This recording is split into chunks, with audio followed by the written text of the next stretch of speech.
નમસ્કાર દર્શક મિત્રો, હું છું પરમાર અનિશા. તમે જોઈ રહ્યા છો લોક સામના ન્યૂઝ. તો જોઈએ આજના સમાચાર. કચ્છથી અમારા રિપોર્ટર અંકિત ઉમરાણીયા સાથે. શ્રી કચ્છી લુહાર શક્તિ પરિવારના અંકિતભાઈ ઉમરાણીયા દ્વારા માંડવી કચ્છ મધ્ય શ્રી કચ્છી ગુર્જર લુહાર સમાજ ભવાની માતાજીના મંદિરે શ્રી ભવાની મહિલા મંડળના બહેનોએ આંતરરાષ્ટ્રીય મહિલા દિવસની ઉજવણી કરી હતી, જેમાં ગેમ્સ, સંગીત ખુરશી જેવા આયોજન કરવામાં આવ્યા હતા તથા પ્રથમ અને દ્વિતીય નંબરના વિજેતાઓને ઇનામ આપવામાં આવ્યું હતું.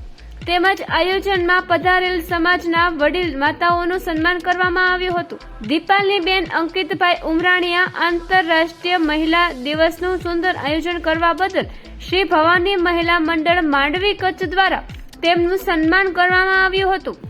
ત્યારબાદ સર્વ મહિલા મંડળ સાથે મળીને અલ્પાહાર કર્યો હતો. આયોજનની પૂર્ણાહુતિ ભવાની માતાજીની આરતી કરીને કરવામાં આવી હતી.